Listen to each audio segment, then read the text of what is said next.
we have done a lot of awareness amongst the parents that how we need to incorporate this specially disadvantaged group. But of course the parents were slightly skeptical how we are going to go about it. We have in general increased the fees in order to incorporate these children, because the school, see, it runs on a no profit no loss base. So we have to compensate if the government is not going to provide us with the aid. Surprisingly, not a single objection, written objection or verbal objection was reported to the school. Okay, now one more sleeping line. I didn't have any apprehensions as such. If you have good qualities, if you have ability to learn, so it has got nothing to do with economically backward class or something like that. They should be there from different background, I mean different cultures even. So I mean your child gets to learn a lot many things in that case. He has picked up some local words. For example, mithi marne. In Marathi, you just hug it. So I never thought of teaching him that. So one day he just came, and I don't know from where did he learn, but he said, "Ai mala tula mithi marayche." So it was nice to hear actually. He must have learned it from his friend or some other source. I haven't taught him that. So it was very nice to hear that pure Marathi word from him. So that's a really good thing. I mean, I was very happy that day. एवढ्या मोठ्या शाळेमध्ये माझ्या मुलाचं admission होऊच शकत नाही. मी असं म्हटलं पण सरांना की सर तुम्ही माझ्याकडून 2000ची पण अपेक्षा केली तरी माझी एवढी ऐपत नाही की मी एवढे पैसे देईन. सर म्हटले ठीक आहे. मी तेव्हा इतकी खुश होते ना आणि इतकी रडत तर होते ना. मी गाडी म्हणजे माझ्या जावेकडे जायचं होतं. मी इतकी रडत होते की माझा विश्वासच नाही की ह्या शाळेत माझ्या मुलाचं ॲडमिशन होईल. असं वाटत होतं हा बसेल का नाही शाळेमध्ये वगैरे. आणि हा एवढे मोठ्या घरातले मुलं ह्याला नाही का सगळे स्वीकार करतील का असं. आता सगळं मिक्स झाल्यामुळं काहीच वाटत नाही. आणि माझं मुलगा कसं मला घरी थोडं इंग्लिशमध्ये पण बोलतंय. मी पण त्याला विचारत असते की बाळा ह्याला काय म्हणतात. तर त्याच्यामुळं पण मी शिकते थोडी इंग्लिश. आणि ते मला बरं वाटतंय ते शिकायला. तर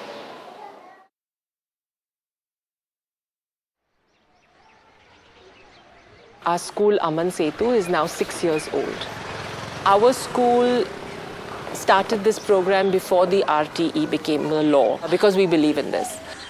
I think the earlier we integrate them, the better, because they get the advantage of those 2 or 3 extra years, the nursery before the first standard, of the exposure to the language, and they haven't got inhibitions at that time.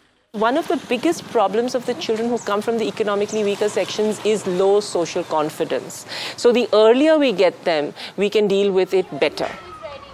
Initially, to get the parents to school was a big challenge. To make them come to school to attend the parent-teacher conferences and attend their child's concert, their sports day is a big challenge, because they don't feel important, or rather even if they feel important, then it's a big challenge. The travel is quite a bit for them to come. So what we also do is we arrange for their pickup also. When teachers are in class with children teaching, it's very important that the teacher understands from where a particular child comes from and his background and why he behaves in a certain way in a classroom setup. So our social worker plays a very crucial role, where she goes on field and she visits different homes and interacts with them as on an ongoing basis. Once the visit is done, then suddenly all things fall in place.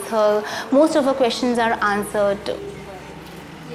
We usually end the academic year in the month of April, second week of April or so, and children come back in the month of June. And in our experience is that when they come back in the month of June, they're completely blank. It's a blank slate. And we felt that somewhere that reinforcement of concepts and various things, language and all that, has to be done.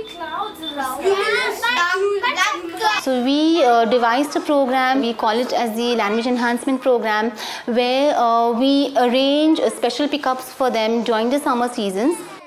We also cater for the nutrition in school. Also once a week we arrange for a visit where we take them to a restaurant or a circus.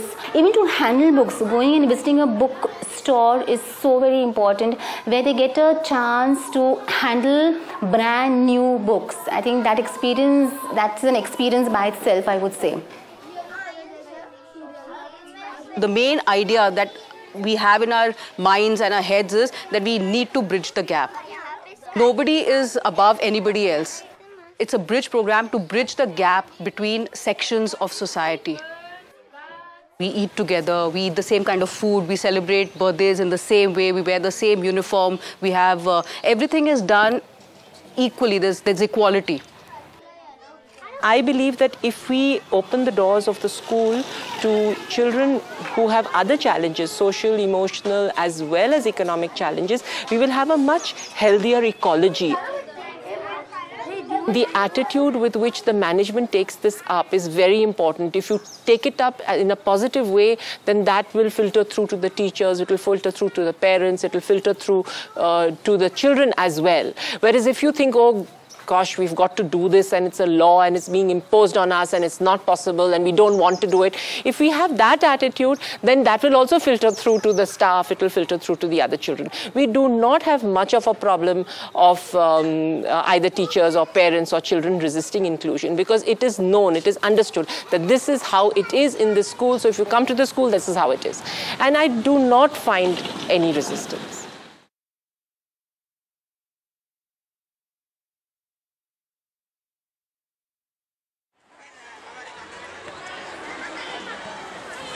Once we decided actually that we would integrate, then we had to start planning that the teachers are trained.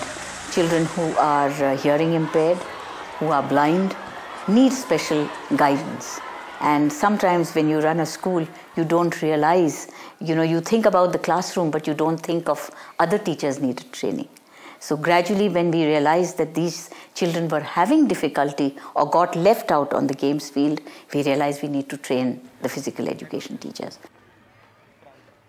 Sarah needs to be continuously motivated to participate in her games. She would give me reasons that she's not feeling well or her stomach's aching, but I had to talk her into getting involved in the game. We had a talk with her parents and they informed us that it has to be taken care that the ball doesn't hit her where the implant is exactly put. So during the games, we had to talk to her classmates that when she is around, see to it that the ball doesn't come and hurt her in any way. I had to inform Sarah that whenever I am talking, she had to come in front of me, or it is her teammates which usually help her.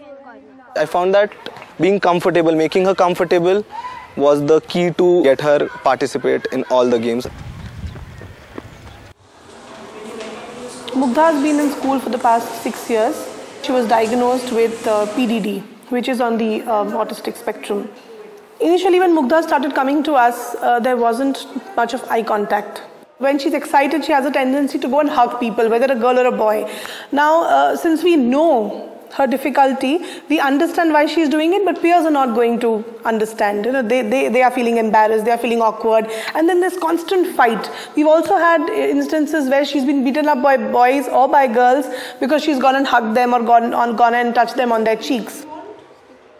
We started using a behavior modification chart in school. We follow a buddy system wherein the child is given a buddy in class who's helping him cope. So every day, twice a day, she had to come to the skill enhancement unit and she had to tell us along with her buddy as to what she did was good, so she got a star, and what she didn't do well, so she doesn't get a star. This seemed to motivate her because at the end of the week, she would see a lot of stars and she would feel, okay, this is something that's acceptable behavior and this is something that is not acceptable. We do have sensitization programs within the class. The idea behind sensitization programs in school is to be able to integrate differently able kids in mainstream education. Instead of telling them more about what not to do, our focus is more on what they must do. I think since last year, this year it's been much better. Kids have matured, their acceptance level is higher. We've realized with experience that it's much easier to mold kids as compared to adults. They do have a lot of questions. If you give them logical explanations to what they are thinking, if you're telling them the truth, they will only help you. ABT, ABT, happy, happy, ABT. Akshay, sudden noise hurts him. he used to get extremely alarmed when the bells used to ring. For 3 days once, we found that the bells were not ringing at all. And we couldn't understand because electricity was there, but the bells were not ringing. So we decided to keep a watch on what happened. Akshay had found out that there is a switch from which he could switch off the entire bell system in the school. So every time the bell rang, he would come out of class, go to that particular instrument and switch it off. So this happened for 3 days. Then we moved his classroom, moved it to a far end, not close enough to the bells. We would see the child in the school environment, but I felt that we needed to know how the child behaved at home and then get the parent to come and tell us. It's not the easiest thing, believe me, to have a parent who has a disabled child to come and share things with either the teachers, the counselors or the children. It takes a lot of effort. It has to be a group effort. You have to explain them everything about your child or how to deal with him, because your child will find it difficult to adjust. So if you tell the people who are around them to adjust with them and tell about the difficulty, then I think it becomes easier for the child also for accepting them, and for them also it becomes easier to accept your child. Academics he can learn anywhere. For Akshay's problem, the main criteria is social skills, which he would learn only in a normal setup where there are normal children. Take them into more and more of social situations. Don't hide them from people. Like I used to take him for all the birthday parties, all the weddings. Even though it's embarrassing at times, but it's okay. Your child will learn from that, and it will be a learning experience for ourselves also.